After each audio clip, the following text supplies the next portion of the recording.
জয়মাখনো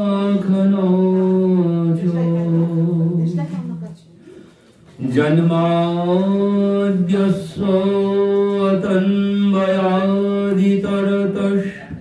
চারথেষু ভিজ্ঞস্বরাট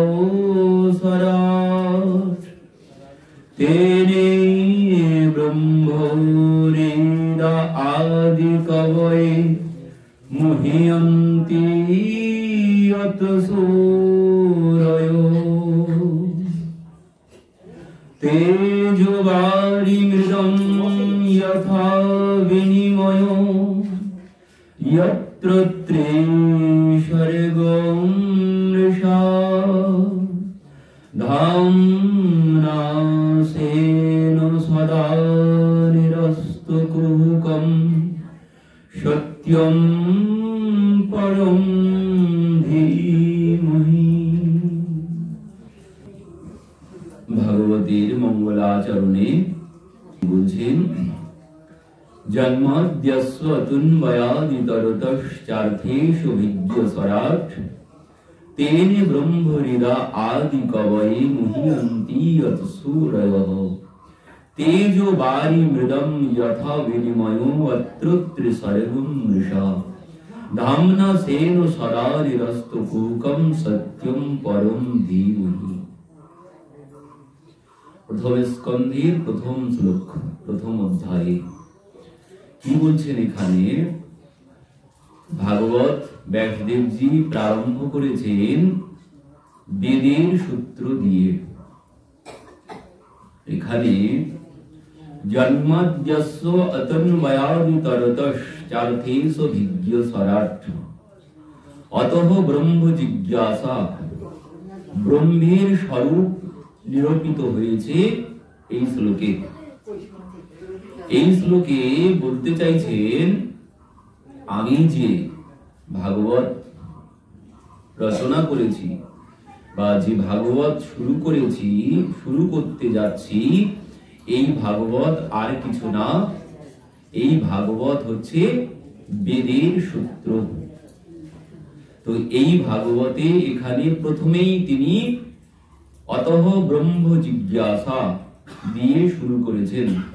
মানে ব্রহ্ম কি, ব্রহ্মের স্বরূপ কি, তো সেই ব্রহ্মের স্বরূপ কি এই জিজ্ঞাসা দিয়েই এই ভাগবত প্রারম্ভ হয়েছে। তো প্রথম শব্দ এখানে কি বলেছেন? জন্মাদ্যস্য অতঃ। এই জন্মাদ্যস্য অতঃ এই শব্দটি সূত্র। কিসের সূত্র? বলছেন যে কথাটি বেদ বড় করে বলেছেন সেই কথাটি এখানে সূত্র আকারে ব্যাসদেবজি বলেছেন। কোন কথাটি বলছেন? যতো বা ইমানি ভূতানি জায়ন্তি येन जातानि जीवन्ति यत् प्रविशन्ति। কি বলছেন?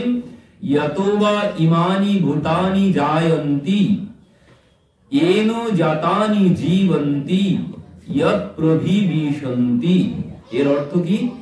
এর অর্থ হচ্ছে यतो वा इमानि भूतानि जायन्ति, মানে এই জগৎ যিনি সৃষ্টি করেছেন, এই জগৎ যিনি সৃষ্টি করেছেন, येन जातानि जीवन्ति, এই জগৎ যিনি পালন করছেন, यत् प्रविशन्ति, মানে প্রলয়ে এই জগৎ যার মধ্যে চলে যাবে, যেখানে প্রবেশ করবে। তো এই জগতের সৃষ্টি যার জন্য হয়েছে, যিনি সৃষ্টির কারণ, যিনি পালন করছেন, অন্তিমে প্রলয়ে এই জগৎ যার মধ্যে লীন হয়ে যাবে। তো সেই এই কথাটি यतो वा इमानि भूतानि जायन्ति येन जातानि जीवन्ति यतो यत् प्रविशन्ति, বেদের এই কথাটি, মানে এত বড় কথাটিকে ব্যাসদেবজি এখানে বলেছেন জন্মাদ্যস্য অতঃ। ছোট্ট সূত্র আকারে। সূত্র মানে কি? মানে বড় বিষয়কে এক কথায় প্রকাশ।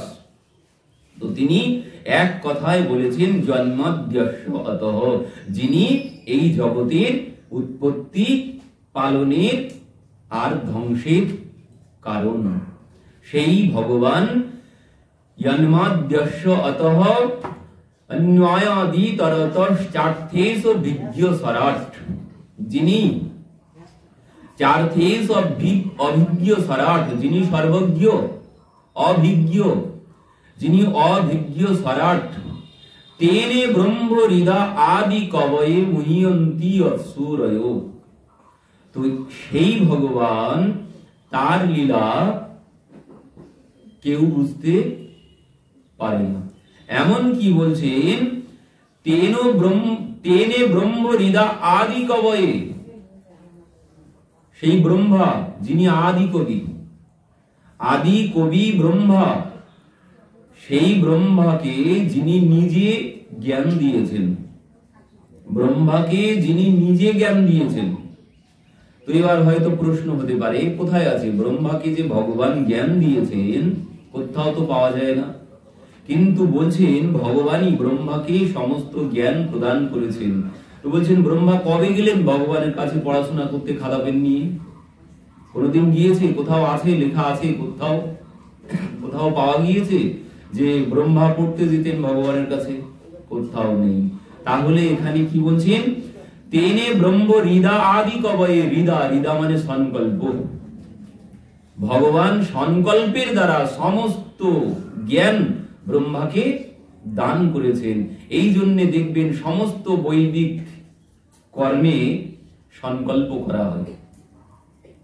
এই সংকল্প করলে কি হয়, যার উদ্দেশ্যে সংকল্প করা হবে সেই কর্মের ফল সেই লাভ করবে। তো ভগবান সংকল্পের দ্বারা সমস্ত জ্ঞান ব্রহ্মাকে দান করেছেন। যেমন ভাবে সেই ধ্রুব, যেমন ভাবে তিনি ধ্রুবকে সমস্ত জ্ঞান দান করেছিলেন। 5 বৎসর বয়সে ধ্রুব কিছু বলার জন্য চেষ্টা করছে, ভগবান সম্মুখে যখন এসে দাঁড়িয়েছেন, ধ্রুব কিছু বলতে চাইছেন, কিন্তু 5 বৎসর বয়স, কি বলবেন? কোনো কিছু বলতে পারছেন না। তখন ভগবান কি করলেন, ভগবান ওই নিজের শঙ্খ ধ্রুবের মুখে স্পর্শ করলেন, আর যেই স্পর্শ করলেন সঙ্গে সঙ্গে ধ্রুব শ্লোক বলতে শুরু করেছেন। কি বলছেন, ইয়ন্ত প্রবিশ্য মোবাচ মিমম প্রসুপ্ত্যম সংজীবিত্য অখিল সত্যিধর সধামনা অন্যশ্চ হস্ত চরণ শ্রবণত্বগাদীন প্রাণান্যমো ভগবতে পুরুষায় তুভ্যম। ধ্রুব বলছেন 5 বৎসর বয়স, কোনো কিছু জানে না। 5 বৎসরের বালক কোনো কিছু জানে না। ভগবান শুধুমাত্র শঙ্খটি ধ্রুবের মুখে স্পর্শ করেছেন, ধ্রুব শ্লোক বলতে শুরু করেছেন। বলছেন যন্ত প্রবিশ্য মমবাচ মিমাম প্রসুত্যম, এইটুকু ধ্রুব 5 বৎসর বয়সে যে কথা বলছে, সেই কথা 50 বৎসর বয়সে একজন ব্যক্তি বলতে পারে না। 50 বৎসর বয়স হয়ে গেলেও বলতে পারে না, আমরা উপলব্ধি করতে পারি না এই তত্ত্ব। 50 বৎসরেও এই তত্ত্ব আমাদের উপলব্ধি হয় না। ধ্রুব 5 বৎসর বয়সে যে তত্ত্ব পেয়ে গেলেন, কি বলছেন, যন্ত প্রবিশ্য মম বাচ মিমাম প্রসুপ্ত্যম, বলছেন প্রভু আমার সমস্ত শরীর, আমার অঙ্গ প্রত্যঙ্গ সব প্রসুপ্তিয়, মানে সুপ্ত অবস্থায় ছিল। তুমি আমার ভিতরে প্রবেশ করে সমস্ত অঙ্গ প্রত্যঙ্গকে শক্তি প্রদান করেছো। তুমি আমার মধ্যে প্রবেশ করেছো, তাই আমি কথা বলতে পারছি, আমি কার্য করতে পারছি। তুমি না হলে জীবের কোনো অস্তিত্ব নেই। অন্যশ্চ হস্ত চরণ শ্রবণত্বগাদীন, বলছেন এই হস্ত চরণ সব শ্রবণ করছি, এই শক্তি সব তুমি প্রদান করেছো, তোমার জন্যই আমি কথা বলতে পারছি। তো প্রভু তোমাকে প্রণাম। তো এই তত্ত্ব আমরা 50 বছরে উপলব্ধি করতে পারি না। আমি যে কার জন্য চলছি, এই শরীরটা কিসের জন্য চলছে, 50 বছরেও আমাদের উপলব্ধি হয় না। এখন যদি পিতা চলে যায়, কি জিজ্ঞাসা করা হলে কি বলবে, কাঁদছো কেন? আমার পিতা আর নেই তাই, আমার পিতা আর নেই তাই। কিন্তু তোমার পিতা তো এই তো সম্মুখীন পড়ে আছে, পিতাকে তো সম্মুখেই শুইয়ে রেখেছো, পিতা নেই কি করে হলো? তবুও বলবে পিতা নেই বা মাতা নেই, চলে গেছে। এই তো তোমার পিতা বা মাতা পড়ে আছে, চলে গেল কোথায়? কিন্তু তবুও বলবে পিতার নেই, মাতার নেই। আসলে পিতা মাতা কে সেটাই তো এখনো পর্যন্ত উপলব্ধি করতে পারলাম না। পিতা মাতা তো পড়েই আছে, যাকে এতদিন পিতা বা মাতা বলে ডেকেছি সে তো আমার সম্মুখেই শোয়ানো আছে। তার মাথার ধারে আবার একটা প্রদীপও জ্বেলেছি, ধূপও জ্বেলেছি, আবার বলছি যে পিতা আমার নেই। কি করে হলো? কথা কি ঠিক হলো? কিন্তু যতবার আপনি জিজ্ঞেস করুন না কেন, বলবে পিতা নেই বা মাতা নেই। কিন্তু শরীরটা তো আছে যতদিন, মানে এতদিন যাকে পিতা মাতা বলেছো সে তো এখানেই আছে, নেই কি করে? কিন্তু এবার বুঝুন তো পিতা মাতা কাকে বলেছি? এই শরীরটাকে কিন্তু পিতা মাতা বলিনি। এই শরীরটা যার জন্য কাজ করেছে, এতদিন কথা বলেছে, কর্ম করেছে, তাকেই এতদিন পিতা বা মাতা বলে ডেকেছি, সেই চলে গেছে। শরীরটা পড়ে আছে, তবু বলছি পিতা বা মাতা নেই। তো আসল পিতা মাতা হচ্ছেন তিনি। ওই তিনি যতক্ষণ আছে এই শরীরের ততক্ষণ মূল্য আছে। তিনি যেই চলে যাবে তখন বলবে বাসি মরা, তখন বলবে বাসি মরা, তাড়াতাড়ি নিয়ে যাও, এ ভয় করছে দেখতে। তখন আর কে সহ্য করা যায় না বেশিক্ষণ। তো আজ আমাকে পিতা মাতা বলে ডাকছে কি জন্যে? ওই ভগবান আছে তাই আমার মধ্যে। কিন্তু যেই ভগবান চলে যাবে তখন আর পিতা পড়ে থাকলেও বলবে না যে পিতা আছে, তখন বলবে বাসি মরা। এর কোনো মূল্য নেই। এর মূল্য ততক্ষণ আছে যতক্ষণ পর্যন্ত ভগবান আমার মধ্যে আছেন। তো এখানে বলছেন সেই ভগবান ব্রহ্মাকে যিনি নিজে জ্ঞান দিয়েছেন, সেই ব্রহ্মা হচ্ছেন আদি কবি। তো সেই ব্রহ্মা তার লীলা বুঝতে পারেন না। ব্রহ্মা আদি সমস্ত দেবতাগণ তার লীলায় মোহিত হয়ে যায়, এমনকি তার নিজের দাদা বলরামজিও তার লীলা বুঝতে পারেন না, তার মাতা পিতা কেউ তার লীলা বুঝতে পারেন না। এই জন্য বলছেন মুহ্যন্তি অসুরয়, তার লীলায় সবাই মোহিত হয়ে যায়, কেউ তার লীলা বুঝতে পারেন না। কি বলছেন? তেজ বারি মৃদম যতঃ বিনিময় অত্রত্রি সর্বম মৃষা। এই ভগবান এমন এমন লীলা করেছেন, তার লীলায় সবাই মোহিত হয়ে গেছেন, সমস্ত দেবতা সবাই মোহিত হয়ে গেছেন। দেখুন সেই পার্বতী দেবী, সতী দেবী, পার্বতী দেবীর আগে সতী ছিলেন, সতী পরবর্তীতে পার্বতী হয়েছেন। তো সতী দেবী একবার কি করেছেন, ভোলে বাবার সাথে কিছুতেই যাবেন না, ভোলে বাবা জোর করে নিয়ে গেছেন। কোথায়? একবার ত্রেতা যুগ মাহি শম্ভু গয়ে কুম্ভজ ঋষি পাই, মানে কুম্ভজ ঋষির আশ্রমে। তো সেই আশ্রম থেকে যখন ফিরে আসছেন, দুইজনা ফিরে আসছেন কুম্ভজ ঋষির আশ্রমে, সেখানে কি জন্য গিয়েছিলেন? সেখানে 9 দিন ধরে রাম কথা শ্রবণ করতে গিয়েছিলেন। তো মহাদেব যাওয়ার সময় সতী দেবীকে নিয়ে গেছেন সাথে। তো এবার যখন 9 দিন পর ফিরে আসছেন, দণ্ডকারণ্যের মধ্যে যখন এসেছেন, দণ্ডকারণ্যের মধ্যে এসেই মহাদেব দর্শন করছেন। কি দর্শন করছেন? সেই প্রভু রামচন্দ্র সীতা দেবীকে তখন রাবণ হরণ করে নিয়ে গেছে। প্রভু তখন কি করছেন? বৃক্ষদেরকে জড়িয়ে ধরে বলছেন, হে খগমৃগ, হে মধুকর শ্রেণী, তুমনে দেখি সীতা মৃগ নয়নী। তোমরা দেখেছো আমার সীতাকে?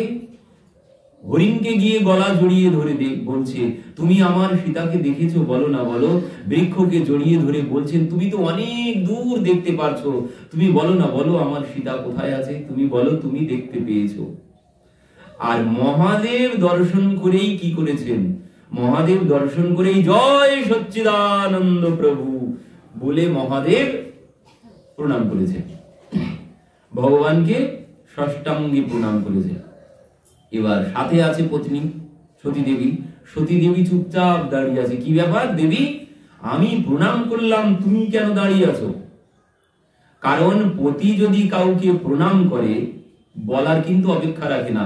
পত্নী যদি সাথে থাকে বা পুত্র বা কন্যা যদি সাথে থাকে, তো পিতা যদি কাউকে প্রণাম করে, সাথে যারা আছে পত্নী পুত্র কন্যা তাদেরকে বলার অপেক্ষা রাখে না, প্রণাম করতেই হবে, না করলে কিন্তু অপরাধ হবে, না করলেই অপরাধ হবে। যদি পতি কাউকে প্রণাম করলো পত্নী করলো না, অপরাধ হবে। তো এই জন্যে মহাদেব বলছেন তুমি দাঁড়িয়ে আছো কেন, যাও প্রণাম করো। সতী দেবী বলছেন কেন? আরে দেখতে পাচ্ছ না যার কথা এতদিন শ্রবণ করে এলাম কুম্ভজ ঋষির আশ্রম থেকে, সেই প্রভু রামচন্দ্র তিনি লীলা করছেন, যাও দেবী তুমি প্রণাম করে এসো। দেবী কি বলছেন? দেবী বলছেন তোমার হয়তো মাথা ঠিক নেই, তুমি নেশার ঘরে থাকো, আজ হয়তো টানটা বেশি পড়ে গেছে, যাকে তাকে তোমার ভগবান বলে মনে হচ্ছে, কিন্তু আমি তো নেশা ভান করি না, আমার মাথায় বুদ্ধি আছে, আমি বুদ্ধি দিয়ে বিচার করতে পারি। তুমি নেশার ঘরে যাকে তাকে ভগবান মনে করতে পারো, কিন্তু আমি তো মনে করতে পারি না। কেন? বলছেন ইনি যদি সেই ভগবান হবে যার কথা শ্রবণ করে এলাম 9 দিন ধরে, সেই ভগবান যদি হবে, তো সে ভগবান তো সর্বজ্ঞ, সমস্ত জগতের খবর তিনি রাখেন। ভগবান যিনি সচ্চিত আনন্দময়, তিনি সমস্ত জগতের খবর রাখেন। বলছেন চিঠিকে পাক নপুর বাঁধো তো ভি সাহেব শুনতা হ্যায়। কবিরদাসজি বলছেন চিঠিকে পাক নপুর বাঁধো, মানে চিঠি মানে পিপিলিকা, পিপিলিকার পায়ে যদি একটা নপুর বাঁধা যায়, পিপিলিকার পা কত বড় দেখেছেন কেউ? তো সেই পায়ে যদি একটা নপুর বাঁধা যায়, সেই নপুরটা কত বড় হবে, আর সেই নপুরের কতটা বা শব্দ হবে। বলছেন সেই শব্দ তিনি শুনতে পান, যিনি ভগবান তিনি শুনতে পান। আর তুমি যাকে ভগবান বলছো, এ ভগবান নিজেই জানে না তার পত্নীকে কে কোথায় নিয়ে গেল। এ ভগবানের মধ্যে এইটুকু জ্ঞান নেই যে বৃক্ষরা কথা বলতে জানে না। বৃক্ষকে জড়িয়ে ধরে বলছে তুমি আমার সীতাকে দেখেছো। ইনি কি করে ভগবান হবেন? ইনি কিছুতেই ভগবান হতেই পারে না। তো দেবী তোমার বিশ্বাস হচ্ছে না, তুমি পরীক্ষা করে দেখতে পারো। বলছেন जो तुमरे मन में आसु संदेहु तो किन ना जाए परीक्षा लेहु। বলছেন দেবী তোমার যদি এত সন্দেহ হয় তুমি তো পরীক্ষা করে দেখতে পারো। আর যেই বলেছেন হ্যাঁ ঠিক বলেছেন আমি পরীক্ষা করব, এবার পরীক্ষা করতে গেছেন কিভাবে? বলছেন পুনি পুনি হৃদয় বিচারি ধরি সীতাকর রূপ, মানে অনেকবার বিচার করেছেন, চিন্তা ভাবনা করেছেন যে কিভাবে পরীক্ষা করা যায়। তো চিন্তা ভাবনা করে কি করেছেন? সীতা দেবীর রূপ ধারণ করেছেন। এবার সীতা দেবীর রূপ ধারণ করেই প্রভুর সম্মুখে গিয়ে উপস্থিত হয়েছেন। ভাবছেন ইনি তো পত্নীকে খুঁজে বেড়াচ্ছেন, তো আমি যদি সীতার রূপ ধরে যাই আমাকে দৌড়িয়ে এসে জড়িয়ে ধরবে। তো এই ভেবে তিনি সীতা দেবীর রূপ ধারণ করে সম্মুখে গিয়ে দাঁড়িয়েছেন। আর যেই সম্মুখে গিয়ে দাঁড়িয়েছেন প্রভু লক্ষ্মণজিকে বলছেন ওই দেখো লক্ষ্মণ, নাটক দেখো, নাটক হচ্ছে সম্মুখে। দাদা এ কি ব্যাপার, আমি তো বুঝলাম না। বলছে দেখবে একটুখানি এগিয়ে চলো। এবার প্রভু এগিয়ে এসেছেন, সতী দেবী ঘোমটাটা টেনে সম্মুখে এসে দাঁড়িয়েছেন। প্রভু গিয়ে বলছেন মাতা আপনি এখানে, আমার ভোলে বাবা কোথায়? যেই বলেছেন সতী দেবী সঙ্গে সঙ্গে পালিয়ে আসার জন্য পেছন ফিরেছেন। এবার যেই পেছন ফিরেছেন সঙ্গে সঙ্গে দেখছেন পেছন দিকেও ভগবান দাঁড়িয়ে আছেন। বাম দিকে পালিয়ে যাবেন, বাম দিকেও ভগবান দাঁড়িয়ে আছে। ডান দিকে পালিয়ে যাবেন, ডান দিকেও ভগবান দাঁড়িয়ে আছে। কোনো দিকে আর পালানোর পথ নেই। তখন ভগবান যখন বুঝতে পারলেন যে উচিত শিক্ষা হয়েছে, ভগবান নিজেকে সম্বরণ করলেন। দেবী দৌড়িয়ে ভোলে বাবার কাছে চলে গেছেন। এবার ভোলে বাবার কাছে যখন গিয়েছেন, ভোলে বাবা জিজ্ঞাসা করছেন, কি বলছেন? হাসি পুছি কুচলাত লীন পরীক্ষা কবন বিধি সত্য কহি সব বাত। ভোলে বাবা জিজ্ঞাসা করছেন হেসে হেসে, বলছেন বলো কিভাবে পরীক্ষা করলে আমার প্রভুকে, সত্য কথা বলবে। তো দেবী বলছেন কছু না পরীক্ষা লীন গোসাই, বলছেন আমি কোনো পরীক্ষা নেইনি, করহু প্রণাম তুমারি নাই, বলছেন আমি প্রণাম করে চলে এসেছি, তুমি যেভাবে প্রণাম করেছো সেইভাবে আমি প্রণাম করে চলে এসেছি। দেবী তোমার চোখ মুখ দেখে তো মনে হচ্ছে না তুমি প্রণাম করে এসেছো, কিছু তো একটা গন্ডগোল তুমি করে এসেছো, তোমার চোখ মুখ দেখে যা মনে হচ্ছে। তখন কিছুতেই যখন বললেন না, তখন তব শঙ্কর দেখেও ধরি ধ্যান, সতীজ কিন সব চরিত্র জান, বলছেন মহাদেব তখন ধ্যানে সব জানতে পারলেন সতী কি করেছেন। আর এই দেখেই মহাদেব বলছেন এহিতন সতী ভেদ আব নাহি, বলছেন এই শরীরে আর সতীকে সাথে রাখা যাবে না, কারণ এমন পত্নীকে সাথে রাখা যায় না। কারণ যে পত্নী পতির কথা অমান্য করে, যে পত্নী পতির কথা অমান্য করে, যে পত্নী ভগবানকে বিশ্বাস করে না, ভগবানকে পরীক্ষা করতে যায়, বারবার মানে পরবর্তীতে পুনরায় জিজ্ঞাসা করেছেন বলো সত্য কথা, তখনও সত্য বলেনি, মিথ্যার পর মিথ্যা বলেছেন। তো এই জন্য মহাদেব বলছেন এমন পত্নীকে সাথে রাখা চলে না। তো তিনি মনে মনেই সতীকে ত্যাগ করে দিলেন। তো সেখান থেকে কৈলাসে চলে গেলেন। কৈলাসে গিয়ে ৮৭,০০০ বৎসরের জন্য তিনি ধ্যানমগ্ন হয়ে গেলেন। ধ্যান ভঙ্গ হলো কোন দিন? ধ্যান ভঙ্গ হলো যেদিন সেই দক্ষ মহারাজ যজ্ঞ করছেন, সেই দিন ধ্যান ভঙ্গ হয়েছে। তো এই প্রসঙ্গ আমরা আগামীতে শ্রবণ করব। তো এখানে দেবী মোহিত হয়ে গেলেন। ইন্দ্রের পুত্র জয়ন্ত, ভগবান যখন চিত্রকূটে আছেন, একদিন কি হয়েছে, প্রভু সীতা দেবীর কোলে মাথা রেখে বিশ্রাম নিচ্ছেন। জয়ন্ত গিয়েছেন। জয়ন্ত গিয়ে দেখছেন যে ভগবান পত্নীর কোলে মাথা দিয়ে শুয়ে আছে। জয়ন্ত বলছে ইয়ে কেমন ভগবান, ভগবান পত্নীর কোলে মাথা দিয়ে শুয়ে থাকে নাকি কোনোদিন? তো জয়ন্ত কি করেছে, কাগের রূপ ধারণ করেছেন। কাগের রূপ ধারণ করে সীতা দেবীর চরণে গিয়ে ঠোঁটে ঠোঁট দিয়ে আঘাত করেছেন। রক্ত ঝরছে। ভগবানের যখন বিশ্রাম শেষ হয়েছে, চোখ খুলে দেখছেন রক্ত বয়ে চলে যাচ্ছে। কি হয়েছে দেবী, রক্ত কেন? তখন বলতে হয়নি, সঙ্গে সঙ্গে উপরের দিকে তাকিয়েছেন, দেখছেন ওই কাক বসে আছে। ভগবান দেখলেন এ তো কাক না, ইন্দ্রের পুত্র জয়ন্ত কাক রূপ ধারণ করে এসে বসে আছে পরীক্ষা করার জন্য ইনি কেমন ভগবান। তো কেউ তাকে চিনতে পারেনি। তো বলছেন সেই ব্রহ্মা যে হচ্ছে ভগবানের নিজের পুত্র, যার নাভি পদ্ম থেকে যার জন্ম হয়েছে, সেই তার পিতাকে চিনতে পারলেন না। ব্রহ্মা গেলেন সেই ভগবান আবির্ভূত হয়েছেন এই কথা শ্রবণ করে। ব্রহ্মা মনে মনে ভাবছেন একদিন তো প্রভুকে দর্শন করতে যেতে হয়। প্রভুকে দর্শন করতে এসে ব্রহ্মা কি দেখছেন? ব্রহ্মা দেখছেন প্রভু সমস্ত সখাদেরকে নিয়ে মাঝখানে বসেছেন, সখারা ওই ভোজন করছে আর নিজে খেয়ে তারপরে বলছে দেখ দেখ গোপাল, আমার মা কি সুন্দর ভোজন বানিয়েছে, তুই একটু খেয়ে দেখ। তো ভগবানের মুখে দিয়ে দিচ্ছে, ভগবানও খাচ্ছেন। ব্রহ্মা বলছেন হায় হায়, এ কেমন ভগবান, ইনি কি করে ভগবান হবেন? এই সমস্ত রাখাল বালক তাদের এটো ঝুটা গ্রহণ করছেন, ইনি কি করে ভগবান হন? তো আমি পরীক্ষা করব। তো পরীক্ষা করার জন্য কি করলেন, তিনি সেই গোবৎস আদি সব হরণ করে নিয়ে, চুরি করে নিয়ে চলে গেলেন, ব্রহ্মলোকে রেখে এসেছেন। এবার ব্রহ্মা গোবৎস আদি সব নিয়ে রেখে এসেছেন, এসে বলছেন এবার যাই দেখি এবার কি করছে ভগবান। এমতো সময় ব্রহ্মা যেই এসেছে, সখারা বলছেন গোপাল আমাদের গাভীদেরকে তো দেখতে পাচ্ছি না, গাভীরা গেল কোথায়?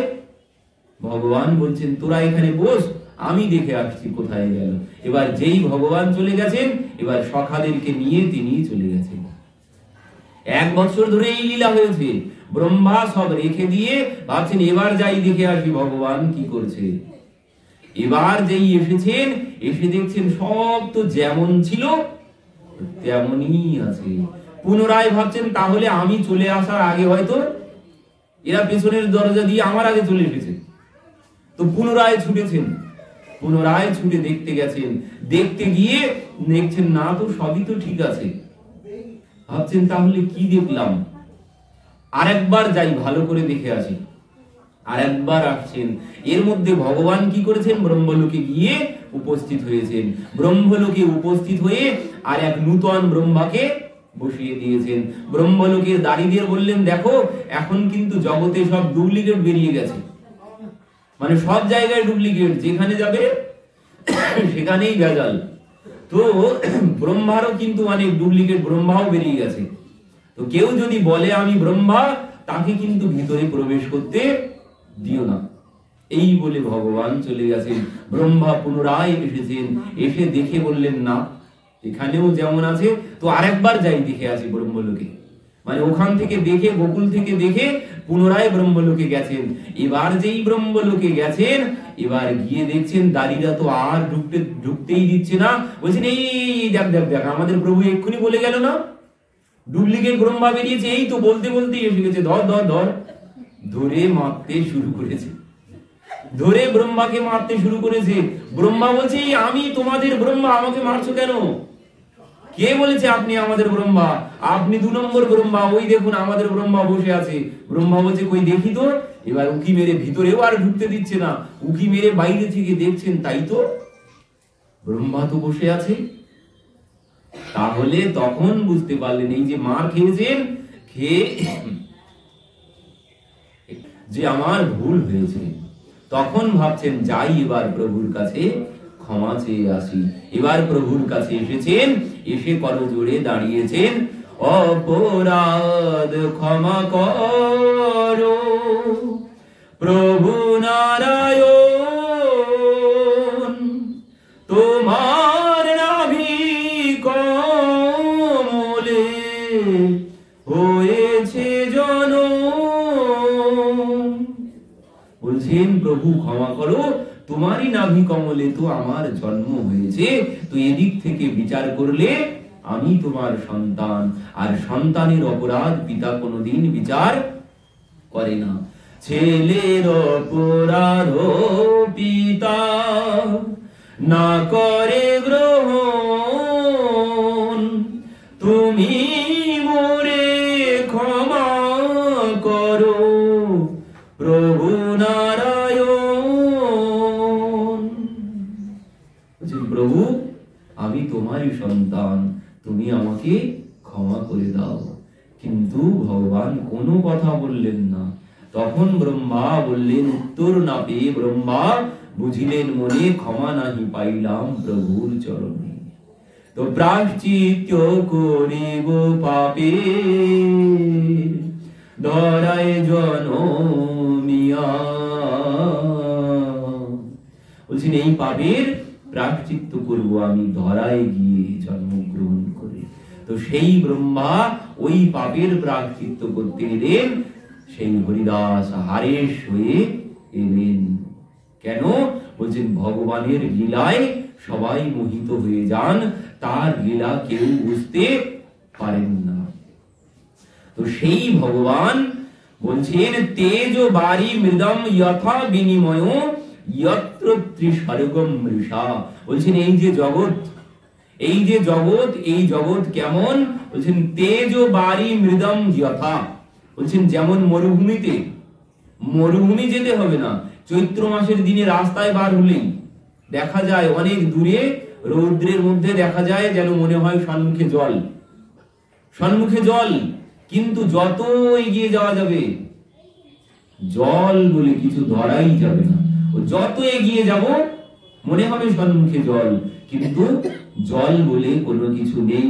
তো বলছেন ওই তেজ বারি মৃদম যথা, মানে তেজ, দুপুরবেলা রৌদ্রে তেজের মধ্যে দেখা যায় যেন সম্মুখে জল, কিন্তু সম্মুখে এগিয়ে গেলে ভূমি ছাড়া আর অন্য কোনো কিছু নেই। ঠিক তেমন, ঠিক তেমন বলছেন এই জগৎ, ওই মরীচিকা যেমন, বলছেন মরীচিকা যেমন মিথ্যা, ঠিক এই জগৎটাও তেমন মিথ্যা। দেখে মনে হচ্ছে সত্য, কিন্তু এসব তারই লীলা। এখানে একমাত্র সত্য তিনিই আছেন, বারি মৃদম যথা বিনিময়ো অত্র ত্রিসর্গম মৃষা ধামনা সেন সদা নিরস্ত কুহুকম সত্যম পরম ধীমহি। বলছেন ওই কুহুকম মানে কি? বলছেন সব মিথ্যা, কুয়াশার মতো। এই জগৎটা সবকিছুই মিথ্যা। এখানে যা দেখতে পাচ্ছি কেমন মিথ্যা?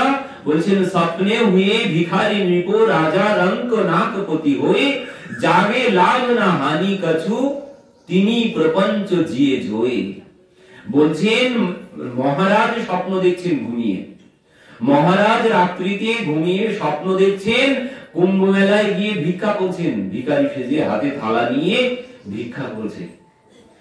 আর যে ভিখারি প্রকৃত কুম্ভ মেলায় ভিক্ষা করতে গিয়েছে, ভিক্ষা করছে, সে রাত্রিতে পথের উপরে ঘুমিয়ে স্বপ্ন দেখছে সে রাজা হয়ে গেছে।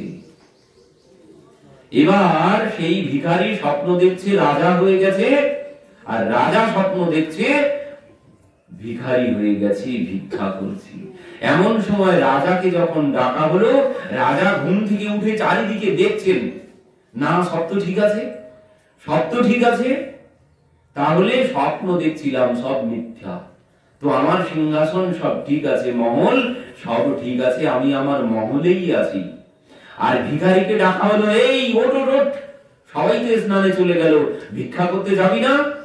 এবার তাকে যেই ডাকা হলো, সে বলছে, এই হায় হায় হায়, কি সর্বনাশ করলি রে, আমি কি সুন্দর স্বপ্ন দেখছিলাম, কত দাস দাসী আমার সেবা করছিল, কত আনন্দে ছিলাম, তোরা তো আমাকে ডেকে সব শেষ করে দিলি।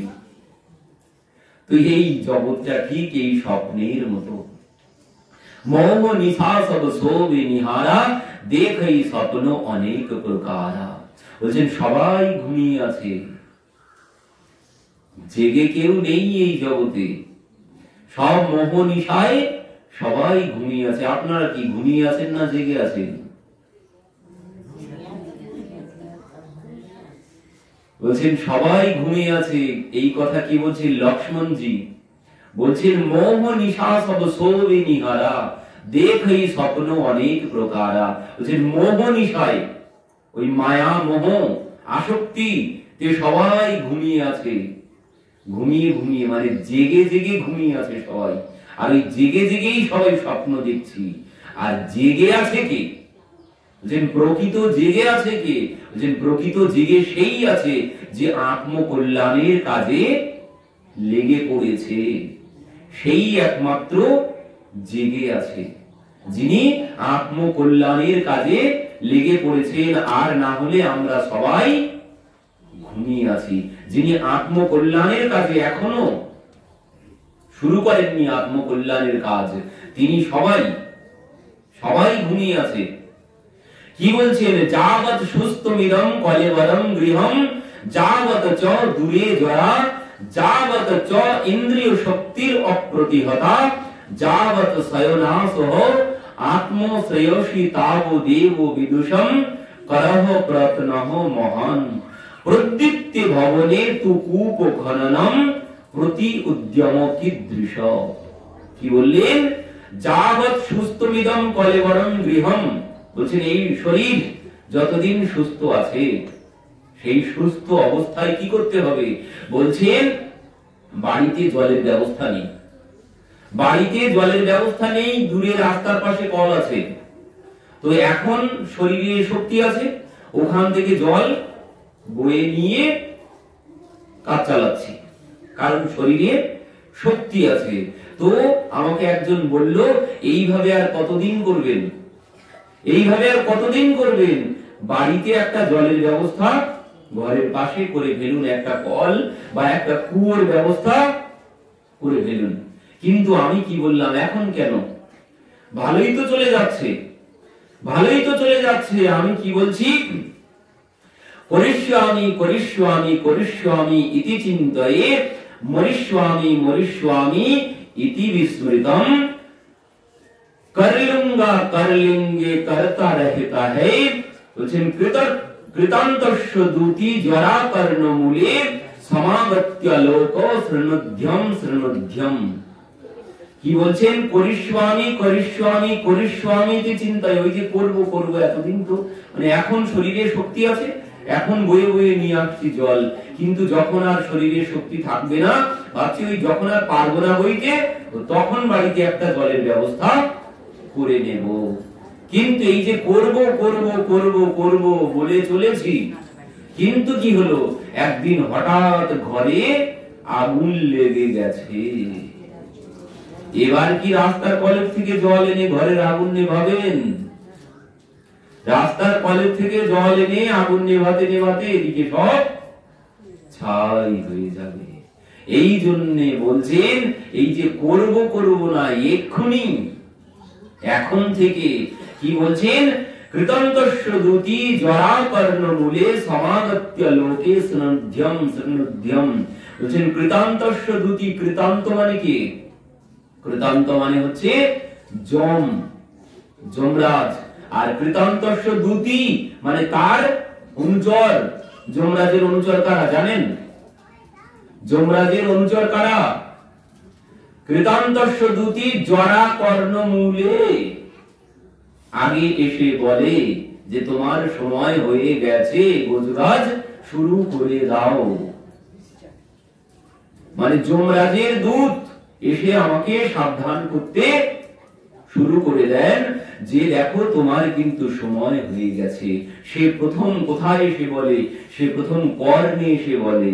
আর সেই দূতকে বলছেন এই কর্ণের পাশে কেশ সাদা হয় আগে, ওটাই হচ্ছে যমরাজের প্রথম দূত। প্রথম এইখানে কেশগুলো সাদা হয়। আর এটাই সেই মহারাজ দশরথ যখন দেখেছিলেন যে কর্ণের পাশে একটি কেশ সাদা হয়েছে, সঙ্গে সঙ্গে দশরথ বলছেন আর এই সিংহাসনে বসা যাবে না, এবার আমি আমার রামকে সিংহাসনে বসাবো। তো এই বলছেন কৃতান্তস্য দূতি জরাকর্ণ মূলে সমাগত্য লোকে শৃণুদ্যম শৃণুদ্যম পরস্ত্রী পরদ্রব্য বংশতি ত্যাজোদ্যম ভজোদ্যম উমানাথ রমানাথ পদারবিন্দম। বলছেন ওই আগুন কি? আগুন হচ্ছে বৃদ্ধ অবস্থা।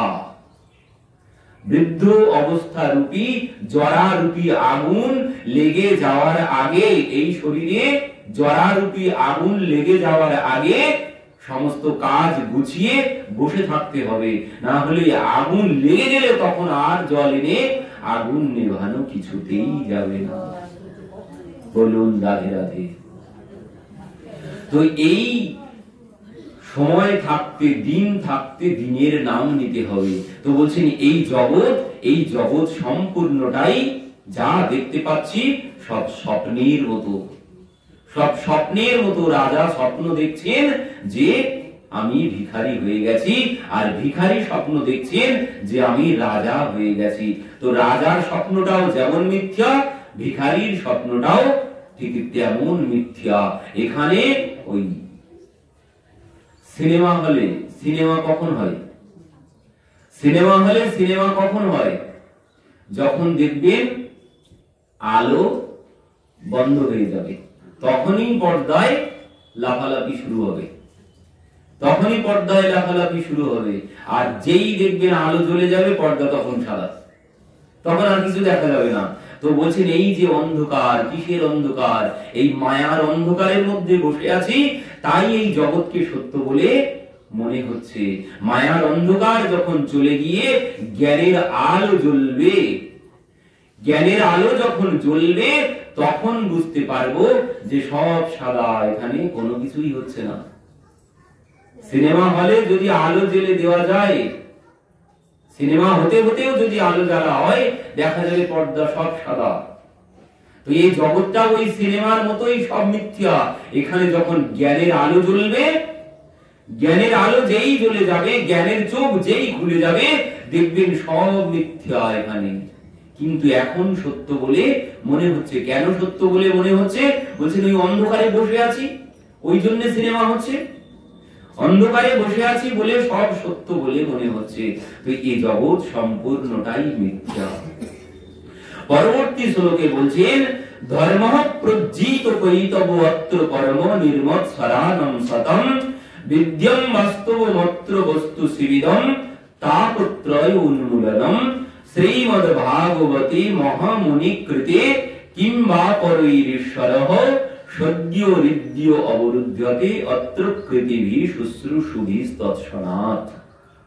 কি বলছেন প্রথম শ্লোক হচ্ছে ধ্যেয়, দ্বিতীয় শ্লোক হচ্ছে জ্ঞেয়।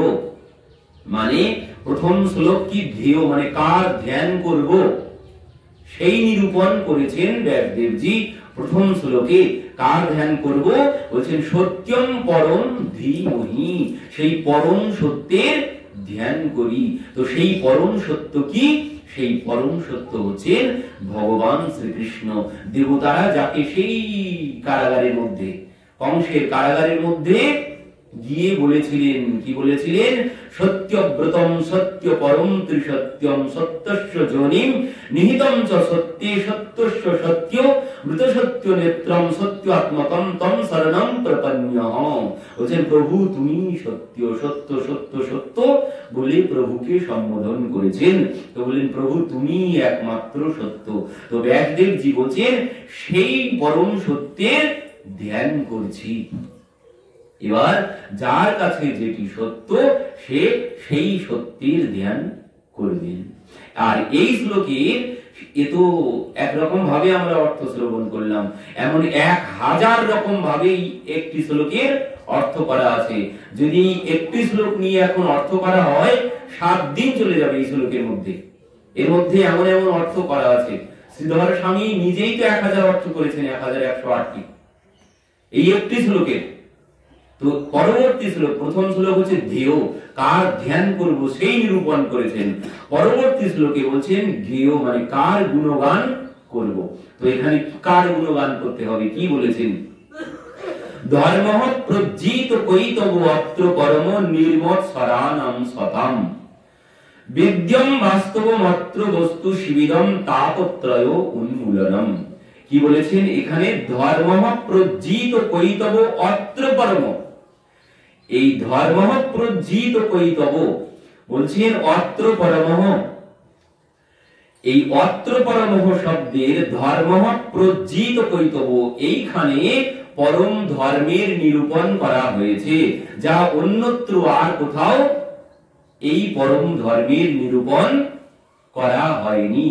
একমাত্র পরম ধর্ম কি, আর সেই পরম ধর্মের নিরূপণ করা হয়েছে না অন্যত্র। অন্যত্র কোথাও এই পরম ধর্মের নিরূপণ করা হয়নি, শুধুমাত্র এখানেই ধর্মঃ প্রজ্জিত কৈতব অত্র পরম, পরম ধর্মের নিরূপণ করা হয়েছে। তো এই অত্র পরম শব্দের অর্থ কি বলছেন? অত্র পরম শব্দের অর্থ হচ্ছে নো বিদ্যতে ত্রিপালজ্জা দণ্ডবৎ প্রণত্বাদিষু তে অত্রপা বৈষ্ণবদয়ঃ তে বৈষ্ণব অত্র ক্রীড়ন্তে রমন্তে স অত্র পরমঃ। অত্র পরমঃ শব্দের অর্থ একটু ভালো করে বুঝতে হবে জোর দিয়ে। কি বলছেন? নো বিদ্যতে ত্রিপালজ্জা দণ্ডবৎ প্রণত্বাদিষু তে অত্রপা। রাধে রাধে রাধে রাধে রাধে রাধে শ্রী রাধে শ্রী রাধে শ্রী রাধে। ন বিদ্যতে ত্রিপালজ্জা দণ্ডবৎ প্রণত্বাদিষু তে অত্রপা বৈষ্ণবদয়ঃ তে বৈষ্ণব অত্র ক্রীড়ন্তে রমন্তে স অত্র পরমঃ। এর অর্থ কি বলছেন? এর অর্থ হচ্ছে এই, যিনি কোন সন্ত বা মহাপুরুষ বা সাধু সন্ত দর্শন করলে ষষ্ঠাঙ্গে তার চরণে লুটিয়ে পড়েন। আর কি বলছেন? কোনো কিছু বিচার করেন না, কোনো কিছু স্থান কাল পাত্র কোনো কিছু বিচার করেন না। সাধু সন্ত দর্শন করলেই তিনি প্রণাম করেন দণ্ডবৎ হয়ে। স্থান কাল পাত্র মানে ওই পোশাকে ধুলো লেগে যাওয়ার চিন্তাও করেন না, লোকজন দেখছে কিনা সে চিন্তাও তিনি করেন না। বৈষ্ণব দেখিলেই তার চরণে গিয়ে দণ্ডবত হয়ে পড়েন, কোনো বিচার না করে। বলছেন এমন বৈষ্ণবের পরম ধন এই ভাগবত, সে সর্বদা এতে রমণ করেন বা বিহার করেন। যিনি বৈষ্ণব দেখিলেই কোনো স্থান কাল পাত্র কোনো কিছু বিচার করেন না, সঙ্গে সঙ্গে তাকে দণ্ডবত করেন, এমন যার মধ্যে স্বভাব আছে, তারই সম্পদ হচ্ছে এই ভাগবত। এই ভাগবত তারই সম্পদ, আর সেই এর মধ্যে রমণ করেন বা ক্রীড়া করেন। সে কে? সে হচ্ছে সুখদেবজি। তো কি বলছেন এখানে? নির্মৎ স্বরানম শতম, পরবর্তীতে বলছেন ধর্মঃ প্রজ্জিত কৈতব অত্র পরমঃ, সেই পরম ধর্মের নিরূপণ অন্যত্র না, অন্যত্র কোথাও করা হয়নি। সেই পরম ধর্মের নিরূপণ একমাত্র এই ভাগবতের মধ্যেই আছে। আর কি বললেন? নির্মৎ স্বরানম শতম বিদ্যম বাস্তব মাত্র বস্তু শিবিদম তাপত্রয় উন্মূলনম। এই ভাগবত নির্মৎ স্বরানম শতম, কে শ্রবণ করবে? এই ভাগবত সেই শ্রবণের অধিকারী যিনি নির্মৎ স্বরানম শতম। নির্মৎ স্বরানম শতম মানে কি? পরউৎকর্ষ আসানম মৎসরঃ তদ্রহিতানাম নির্মৎসরঃ। পরউৎকর্ষ আসানম মৎসরঃ মানে কি? বাইরে যে মশা কামড়াচ্ছে, ওই মশার থেকেও ভয়ঙ্কর মশা আছে, সে মশা আমাদের ভিতরে আছে, সে মশাও কামড়ায়। কখন কামড়ায়? বলছে ওই অন্যের উৎকর্ষ দেখলে, মানে অন্যের ভালো দেখলে। অন্যের ছেলেটা যদি চাকরি পেয়ে যায়, অন্যের মেয়েটা যদি ভালো জায়গায় বিবাহ হয়ে যায়, অন্য কেউ যদি একটা বড় বাড়ি করে ফেলে, আমার থেকে সুন্দর আমার পাশে যদি বাড়ি করে ফেলে, তখন কি হয়? আমার আর রাত্রিতে ঘুম হয় না। সেদিন কিচ্ছু ছিল না, কত কিছু করে ফেললো, আমি এখনো কিছু করতে পারলাম না, রাত্রি আর ঘুম আসে না। নিজের নেই তাতে কিন্তু কষ্ট হয় না, দিন চলে যাচ্ছে, কিন্তু ওর কেন হলো? এই হচ্ছে মশা, এই ভিতরের মশাই। একে বলে মাৎসর্য দোষ। আমরা অন্যের ভালো দেখে সহ্য করতে পারি না, নিজের কষ্টটা কষ্ট বলে মনে হয় না, ওই অন্যের ভালো দেখে ওটাই বেশি কষ্ট হয়, ভিতরটা জ্বলে যায়, সহ্য করতে পারি না। ওর কেন হলো, আমার কেন হলো না? এই হচ্ছে মাৎসর্য দোষ। আর বলেন বাইরের মশাও তো একটা মর্টিন কয়েল জ্বাললেই চলে যাবে, কিন্তু এই ভিতরের মশা এ বড় ভয়ঙ্কর মশা, একে তাড়ানো সম্ভব নয়। আর যার মধ্যে এই দোষ আছে, সুখদেবজি বলছেন সেই ভাগবত শ্রবণের অধিকারী না, সেই ভাগবত শ্রবণ করতেই পারবে না, আর করলেও তার কোনো কিছু হবে না। যার অন্যের ভালো দেখে কষ্ট হয়, নিজের কষ্টটা কষ্ট নয়, অন্যের ভালোটা দেখেই কষ্ট হয়। জগতে এমন কেউ নেই যে অন্যের ভালো দেখে আনন্দ পায়। আছে কেউ? আমার বাড়িতে যদি আলো না জ্বলে, আমার মনে হয় কি আর যেন কারোর বাড়িতে যেন না জ্বলে, এই চিন্তা হয়। আমার বাড়িতে জ্বলবে না তো আশপাশে যেন কারোর বাড়ি না জ্বলে। কিন্তু দেখা যাচ্ছে আশপাশের বাড়ি জ্বলছে, আমার বাড়িতে জ্বলছে না, ওই চিন্তা না করে আমার বাড়িতে কোথায় অসুবিধা আছে সেটা দেখলেই তো মিটে যায়। কিন্তু সেটা আগে বিচার করব না, আগে বিচার করব আমার বাড়ি জ্বলছে না আর যেন কারোর বাড়ি না জ্বলে। আমাদের হচ্ছে এই অবস্থা, আর একে বলে মাৎসর্য দোষ। আর এই দোষ অতি ভয়ঙ্কর। ভাগবতের প্রথমে বলেছেন ওই যে কাম ক্রোধ লোভ মোহ মদ মাৎসর্য, মানে সবার শেষেরটা, সবার শেষেরটা। কাম ও সবসময় থাকে না, ক্রোধ সবসময় থাকে না, ও আসে আবার চলে যায়। লোভ সবসময় থাকে না, মোহ সবসময় থাকে না, ক্রোধ সবসময় থাকে না। কিন্তু এই যে মাৎসর্য দোষ, কাম ক্রোধ লোভ মোহ মদ মাৎসর্য, এই সবার শেষেরটা, এ এমন ভয়ঙ্কর, এ সর্বক্ষণ থাকে। এ সারা রাত ঘুমিয়েও, ঘুমের মধ্যেও জেগে ওঠে, ঘুমোতে ঘুমোতে হায় হায় ও সব করে ফেললো, আমার কিছু হলো না। আর এই হচ্ছে যত রোগের গোড়া, এর নাম হচ্ছে অসন্তোষ। আর এই অসন্তোষ থেকেই যত রোগ, যত রোগের সৃষ্টি হয়, এই অসন্তোষ থেকে। ভিতরে যে ওই যে একটা হৃদয়ে ধাক্কা লাগে, কিন্তু খুব বেশি ধাক্কা লাগে এতে। অন্য কোনো কিছুতে অত কষ্ট হয় না, মানে অত ক্ষতি হয় না শরীরের। বলেন এই মাৎসর্য দোষে যতটা ক্ষতি হয়, হার্টের সমস্যা দেখা দেয় এই মাৎসর্য দোষ থেকে।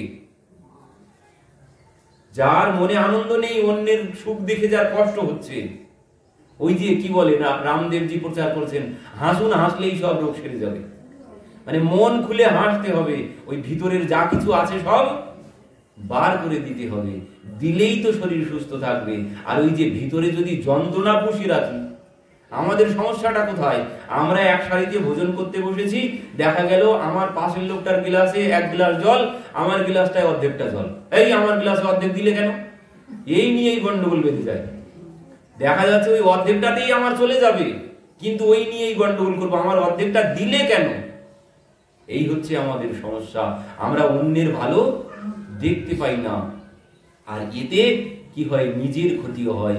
এই মাৎসর্য দোষ, ওই যে একটা গল্প ছিল জানেন, ওই একজন মহাদেবের ভক্ত ছিলেন। এখন মহাদেব তার সাধনায় সন্তুষ্ট হয়েছে, হয়ে সম্মুখে উপস্থিত, বৎস বর চাও। কি বর চাও? যা চাইবে আমি তাই দেব তোমাকে, কিন্তু একটা শর্ত আছে, তুমি যা চাইবে তোমার পাশের বাড়ির লোকটার কিন্তু তার ডবল হবে। বলো কি চাই? এবার চিন্তায় পড়ে গেছেন, সে কি করে হয়? আমি এত কষ্ট করে ভজন সাধন করলাম, আর আমি যা চাইবো তার ডবল পেয়ে যাবে আমার পাশের বাড়ির লোকটা, তাই কি সহ্য করা যায়? তো আর কিছুই বলছেন না, ভগবান বলছেন, মহাদেব বলছেন, কি হলো চাও? যে প্রভু দাঁড়ান একটু ভেবে নি কি চাওয়া যায়। বলছেন দাঁড়ান একটু ভেবে নি কি চাওয়া যায়। তারপর অনেক সময় পরে বলছেন, প্রভু আপনি আমাকে তাহলে এই বর দিন, আমার এক চোখ যেন অন্ধ হয়ে যায়, তাহলে আমার পাশের বাড়ির লোকটার 2 চোখ অন্ধ হয়ে যাবে। এই হচ্ছে আমাদের রোগ, এই হচ্ছে মাৎসর্য দোষ। এই দোষ অতি ভয়ঙ্কর। এই দোষ যার মধ্যে আছে সেই ভাগবত শ্রবণের অধিকারী না। তো পরবর্তীতে বলছেন তাপত্রয় উন্মূলনম। এই ভাগবত শ্রবণ করলে কি হবে? তাপত্রয় উন্মূলনম মানে উৎপাটন হয়ে যাবে গোড়ার থেকে। ত্রিতাপ, আদি দৈবিক, আধ্যাত্মিক, আদি ভৌতিক, এই সমস্ত তাপ একদম গোড়ার থেকে উঠে চলে যাবে এই ভাগবত শ্রবণ করলে। তবে কি ওই মাৎসর্য দোষ রহিত হয়ে এসে শ্রবণ করতে হবে, তাহলে সমস্ত তাপ তার চলে যাবে। পরবর্তীতে বলছেন শ্রীমদ ভাগবতে মহামুনি কৃতে কিংবা পরৈরেশ্বর সদ্য ঋদ্ধি অবরুদ্ধতে অত্র কৃতিভি শুশ্রূষুভি তৎসনাৎ। তো বলছেন এই লাভ কখন হবে? বলছেন শুশ্রূষুভি তৎসনাৎ, শ্রবণের সাথে সাথে এই লাভ হয়ে যাবে। এই ভাগবত শ্রবণের সাথে সাথে তিনি এই ফল লাভ করবেন, তার সমস্ত তাপ চলে যাবে। পরবর্তী শ্লোকে কি বললেন তাহলে? প্রথমে ধেয়, তারপর গেয়, তারপর পেয়। তৃতীয় শ্লোকে নিগম কল্পতরুর গলিতম ফলম সুখমুখাদমৃত তদ্রব সংযুতম পিবত ভাগবতম রসমালয়ম মুহুরহু রসিকা ভুবি ভাবুকা। কি বললেন? নিগম কল্পতরুর গলিতম ফলম। এই ভাগবত কি? এই ভাগবত হচ্ছে নিগম কল্পতরুর গলিতম ফলম, মানে নিগম শব্দের অর্থ হচ্ছে বেদ, আর সেই বেদের পাকা ফল হচ্ছে এই ভাগবত। তো এই ভাগবতকে বলা হয় কি? নিগম। নিগম শব্দের অর্থ বেদ। নিগম কেন বলা হয়? বলে নিতরাম গময়তি বোধয়তি স্বনিগমঃ। নিতরাম গময়তি বোধয়তি স্বনিগমঃ। এর অর্থ কি? বলছেন যেটি বা যিনি পরতত্ত্বের জ্ঞান প্রদান করেন তিনি হচ্ছেন নিগম, তাকে নিগম বলা হয়। যে পরতত্ত্বের জ্ঞান প্রদান করেন। পরতত্ত্ব কি? মানে যিনি ভগবানকে, ব্রহ্মকে বা পরতত্ত্বকে বোঝান তাকে নিগম বলে। নিগম শব্দে যিনি ভগবানকে জানিয়ে দেন, মানে ভগবানের স্বরূপ কি, ভগবান কেমন, তো এই যিনি জানিয়ে দেন তিনি হচ্ছেন নিগম। যেমন শিশু মায়ের কাছে প্রশ্ন করেছে, যে মা তুমি আমার মা কেন আর বাবা আমার বাবা কেন? ছোট্ট শিশু প্রশ্ন করেছে, মা তুমি আমার মা কেন, আমি তোমাকে মা কেন বলবো, আর বাবাকে কেন বাবা বলবো, বাবা কেন আর মা কেন? তো এখন সেই শিশুকে কি বোঝাবে মা, আর সেই শিশু কি বুঝবে? 6 বছরের শিশু, সে কি বুঝবে? তাকে কিছু বোঝানো যাবে? মা যতই তাকে বোঝাক সে কিছু বুঝবে? কিন্তু মা যা বলবে যে এটি তোমার পিতা, তো সেটা তোমাকে বিশ্বাস করে নিতে হবে। বিশ্বাস করে নিয়ে পিতাকে পিতা বলে ডাকতে হবে। এবার একদিন আসবে যেদিন তুমি নিজেই জেনে যাবে যে পিতা কেন, মাতা কেন। তো এখন তোমাকে বিশ্বাস করতে হবে কার উপরে? বলছেন বেদের উপরে। বেদ যা বলে সেটা তোমাকে বিশ্বাস করতে হবে। বেদ ভগবানকে যেভাবে নিরূপণ করেছে সেইভাবে তোমাকে ভগবানকে মেনে নিতে হবে। আর সেইভাবে মেনে নিয়ে তার ভজন সাধন করলে করতে করতে করতে করতে তুমি যখন বড় হয়ে যাবে, ঠিক তুমি নিজেই জেনে যাবে যে ভগবান কেমন। কিন্তু এখন তুমি কিছু, এখন শিশু, ছোট্ট শিশুকে বোঝানো যাবে না। আগে তোমাকে ভজন সাধন করতে হবে। ভগবানকে অত সহজে বোঝা যায় না। সেই চৈতন্য চরিতামৃতে আছে সার্বভৌম ভট্টাচার্য, সেখানে মহাপ্রভুর সাথে কথা হচ্ছে। সার্বভৌম ভট্টাচার্য শিষ্যরা বলছেন ভগবান সাধি অনুমানে। ভগবানের প্রমাণ কিভাবে হবে? বলছেন অনুমানে প্রমাণ হবে ভগবানকে। মহাপ্রভু বলছেন না, গোপীনাথ আচার্য বলছেন না, কোনোদিন সম্ভব নয়। ভগবানকে কোনোদিন অনুমান করে জানা যায় না, বা প্রত্যক্ষ দর্শন করেও তাকে জানা যাবে না। প্রত্যক্ষ দর্শনটাও ভুল হয়, অনুমানটাও ভুল হয়। তবে ভগবান কি করে জানা যাবে? বলছেন ভগবানের স্বরূপ জানা যাবে একমাত্র বেদের দ্বারা। বেদ যা বলেছে সেটাই বিশ্বাস করে নিতে হবে। কিন্তু সার্বভৌম ভট্টাচার্য ভগবানকে মানেন ওই নিরাকার রূপে। সে বিশ্বাসই করে না যে ভগবানের স্বরূপ আছে। কিন্তু সেখানে মহাপ্রভু তাকে পরবর্তীতে বোঝালেন, সে পরবর্তীতে বুঝিয়েছেন। তো এইভাবে তোমাকে আগে বিশ্বাস করতে হবে মায়ের কথা, করে পিতাকে পিতা বলে ডাকতে হবে, পরে তুমি ঠিক জেনে যাবে। তো এই ভাগবত কেমন? নিগম কল্পতরুর গলিতম ফলম, নিগম রূপী বেদের পাকা ফল হচ্ছে এই ভাগবত। তো বলছেন এই ফল যদি হয়, ফল মিষ্টি না টক? তখন বলছেন এই ফল মিষ্টি হবে সেটা গ্যারান্টি দিয়ে বলা যায়। কেন গ্যারান্টি দিয়ে বলা যায়? বলছেন ওই যে ফলে পাখিতে ঠোকর মারে, যে ফলে পাখিতে ঠোকর দেয় বা ঠোঁট লাগায়, সে ফল অবশ্যম্ভাবী মিষ্টি হবে। আর এই ফল কোন পাখিতে ঠোঁট দিয়েছেন? বলছেন সেই শুক পাখি এই ফলে ঠোঁট দিয়েছেন, এই জন্য এই ফল মিষ্টি তো হবেই। তো বলছেন তাই যদি হয়, পিবত ভাগবতম রসমালয়ম, এই ভাগবত পান করবে কারা? এই ফল পান করবে কারা? এই ফল পান করবে তারা যার পিপাসা আছে। মুহুরহ রসিকা ভুবি ভাবুকহ, বলছেন এই ফল সেই পান করবে। বলছেন কখন? মুহুরহ, একদিন দুই দিন না।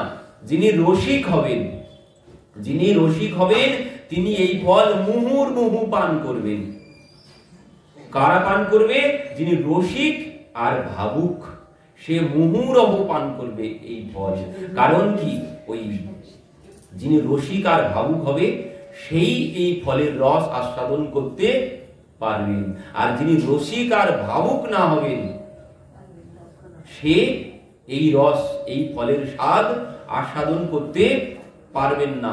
যার পিপাসা নেই তাকে যদি আপনি বলেন নাও এক গ্লাস জল নাও, তার কোনো পিপাসা নেই, সে তখন বলবে কেন নেব? বলবে তো, নানান রকম প্রশ্ন আসবে। কেন পান করব? কিসের জল? কোথা থেকে এনেছেন? কি জন্য পান করতে যাব? কিন্তু কি